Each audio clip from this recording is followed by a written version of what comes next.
باللہ من الشیطان الرجیم بسم اللہ الرحمن الرحیم۔ پیارے بچوں، کیا حال ہے؟ ٹھیک ٹھاک۔ آج سیرت النبی کا چھٹا حصہ آپ لوگ سنیں گے، اور اس میں آج آپ لوگ طائف کا سفر جو حضور صلی اللہ علیہ وآلہ وسلم نے دعوت تبلیغ، دعوت اسلام کے لیے طائف کا سفر کیا تھا، اس کا واقعہ آج آپ لوگ سنیں گے۔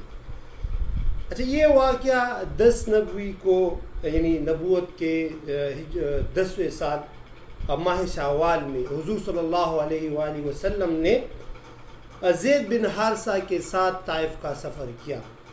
طائف میں حضور صلی اللہ علیہ وآلہ وسلم نے تقریباً پورا 1 مہینہ گزارا اور دعوت تبلیغ کی، دعوت اسلام کی جو دعوت تھی وہ لوگوں تک پہنچائے۔ طائف والوں نے حضور صلی اللہ علیہ وآلہ وسلم کے اس حق کلمے کو قبول نہیں کیا، بلکہ حضور صلی اللہ علیہ وآلہ وسلم کے خلاف ایک سازش کی۔ سازش یہ تھی کہ طائف کے سرداروں نے طائف کے نوجوانوں کو جمع کیا اور ان کو یہ کہا کہ حضور صلی اللہ علیہ وآلہ وسلم کو ہراساں کیا جائے۔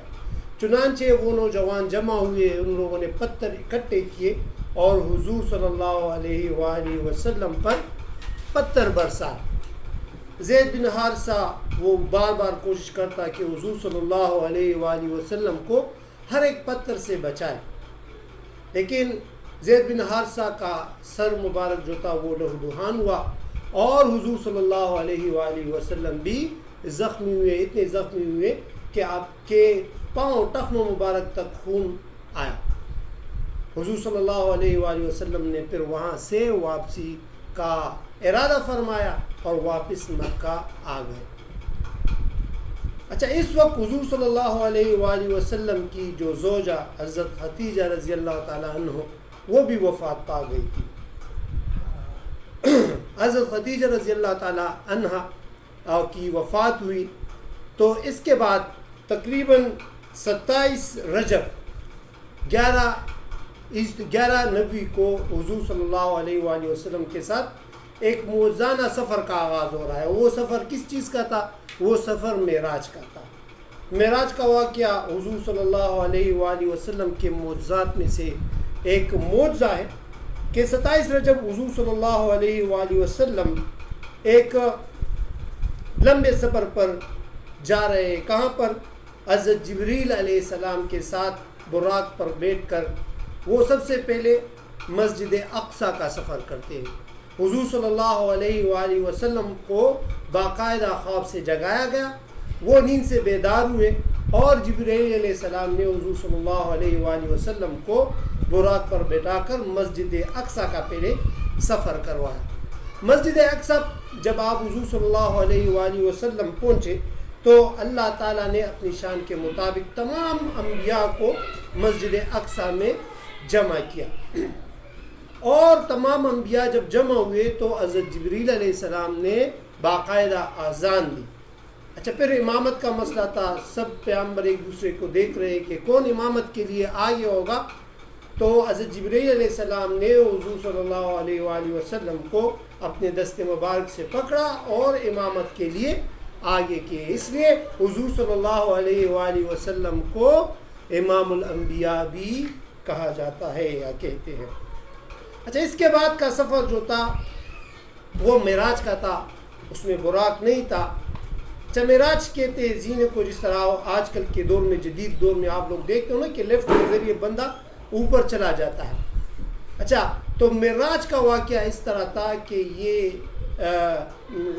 اللہ تعالیٰ کے شان کے مطابق ایک دوسرا ذریعہ تھا۔ اس ذریعے کو نہ پہلے کسی مخلوق نے دیکھا، نہ سنا، نہ اس کے بارے میں کوئی کہانی ہے۔ حضور صلی اللہ علیہ وآلہ وسلم معراج پر جاتے ہیں اور اس کا جو سفر کا ذریعہ ہے وہ معراج ہے۔ معراج زینہ کو کہتے ہیں، جس طرح میں نے آپ کو کہا کہ لفٹ یا سیڑھی یہ ایک ایسی چیز ہے جو دنیا میں موجود نہیں ہے ابھی تک، لیکن اللہ تعالیٰ نے یہ شرف حضور صلی اللہ علیہ وآلہ وسلم کو نصیب فرمایا۔ اچھا، جبریل کے ہمراہ حضور صلی اللہ علیہ وآلہ وسلم جب پہلے آسمان پر پہنچے تو آپ کی ملاقات حضرت آدم علیہ السلام سے ہوتی ہے۔ پہلے آسمان پر ملاقات کس سے ہوتی ہے؟ حضرت آدم علیہ السلام. دوسرے آسمان پر حضرت عیسیٰ اور یحییٰ علیہ السلام کے ساتھ حضور صلی اللہ علیہ وآلہ وسلم کی ملاقات ہوتی ہے. تیسرے آسمان پر حضرت یوسف علیہ السلام کے ساتھ ملاقات ہوتی ہے. چوتھے آسمان پر ادریس علیہ السلام کے ساتھ ملاقات ہوتی ہے. پانچویں آسمان پر حضرت ہارون علیہ السلام کے ساتھ ملاقات ہوتی ہے. چھٹے آسمان پر حضرت موسیٰ علیہ السلام کے ساتھ ملاقات ہوتی ہے. اور ساتویں آسمان پر حضرت ابراہیم علیہ السلام کے ساتھ ملاقات ہوتی ہے.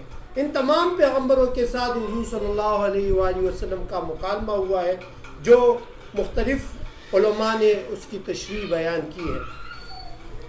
اس کے بعد آپ کو سدرۃ المنتہا کی طرف لے چلے، جہاں پر آپ کا گزر حوض کوثر سے ہوا. پھر جنت میں داخل ہوئے. وہاں پر قدرت کے عجیب نظارے حضور صلی اللہ علیہ وآلہ، عجیب و غریب نظارے جو ہیں حضور صلی اللہ علیہ وآلہ وسلم نے دیکھے، جو نہ کسی آنکھ نے دیکھے، نہ جو کسی آنکھ نے نہ دیکھے، کسی کان نے نہ سنے، اور نہ کسی انسان کا اس کا وہم و گمان بھی اس کی طرف جاتا ہے. پھر دوزخ کے سامنے پیش ہوئے، جہاں پر ہر قسم کا عذاب ہے، آگ بھڑکتی ہے. اس میں آپ نے ایک جماعت کو دیکھا جو مردار جانور کھا رہے ہیں. حضور صلی اللہ علیہ وآلہ وسلم نے دریافت کیا جبریل علیہ السلام سے کہ یہ مردار جانور کیوں کھا رہے ہیں، کیوں گندا گوشت کھا رہے ہیں؟ تو جبریل نے فرمایا کہ یہ وہ لوگ ہیں جو دنیا میں غیبت کرتے تھے، یعنی غیبت والے لوگ جو ہیں وہ مردار جانور دوزخ میں کھا رہے تھے. پھر جبریل علیہ السلام دوزخ کے دروازے جب بند ہوئے تو جبریل علیہ السلام وہیں رکے، کیونکہ اس سے آگے جبریل کو بھی اجازت نہیں تھی. اور اس کے بعد یعنی اللہ تعالیٰ کے حکم سے حضور صلی اللہ علیہ وآلہ وسلم کی ملاقات اللہ تعالیٰ سے ہوتی ہے. یہ ایک عجیب نظارہ ہے. اور یہاں سے نماز کی فرضیت بھی آتی ہے. ہم نماز میں جو تشہد میں پڑھتے ہیں التحیات للہ والصلوات والطیبات، یہ ایک مکالمہ اللہ تعالیٰ اور حضور صلی اللہ علیہ وآلہ وسلم کے درمیان ہوا. حضور صلی اللہ علیہ وآلہ وسلم جب سفر پر واپس ہوئے تو واپسی میں حضور صلی اللہ علیہ وآلہ وسلم نے راستے میں قریش کے قافلوں کو بھی دیکھا، اور اسرائے نبوی پر کئی شہادتیں بھی آئی. اور جب حضور صلی اللہ علیہ وآلہ وسلم نے معراج کا واقعہ سنایا تو سب سے پہلے تصدیق حضرت ابو بکر صدیق نے کی کہ اگر حضرت حضور صلی اللہ علیہ وآلہ وسلم کا یہ فرمان ہے تو وہ سچے ہیں. یعنی سب سے پہلی تصدیق معراج کے واقعے کی کس نے دی؟ وہ ابو بکر صدیق نے اس کی تصدیق کر لی. اور جو قریش مکہ تھے وہ حضور صلی اللہ علیہ وآلہ وسلم کا مذاق اڑائے. قریش مکہ پھر جمع ہو گئے اور حضور صلی اللہ علیہ وآلہ وسلم سے مختلف قسم کے سوالات دریافت کرنے لگے. کسی نے پوچھا کہ بیت المقدس کے پہاڑ سے کتنا دور ہے، اس کے کتنے دروازے ہیں، اس کے کیا نقشہ ہے، اس میں کتنے گنبد ہیں. لیکن وہ تو ایک معجزانہ سفر تھا. حضور صلی اللہ علیہ وسلم خود گئے تھے. ایک سفر میں تو پھر بھی لوگوں سے بھول جاتا ہے، لیکن حضور صلی اللہ علیہ وآلہ وسلم نے ایک ایک چیز جو تھی اس قریش مکہ کو بتائی، جس سے وہ لوگ حیران ہو گئے.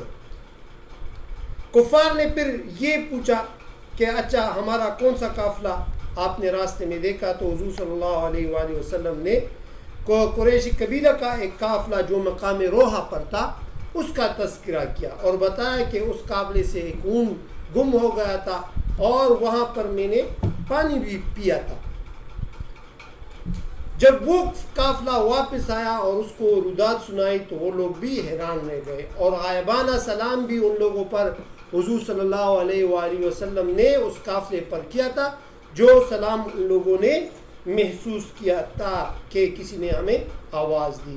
واپسی پر جب یہ واقعہ ان لوگوں کو سنایا گیا تو وہ حیران رہ گئے کہ کس طرح ہماری ان باتوں کا پتہ حضور صلی اللہ علیہ وآلہ وسلم کو چل گیا ہے.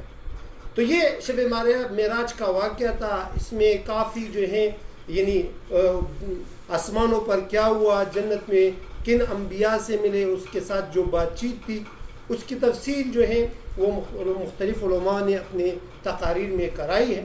اگر موقع ملے انشاءاللہ تو وہ بھی آپ لوگوں کو بتائیں گے.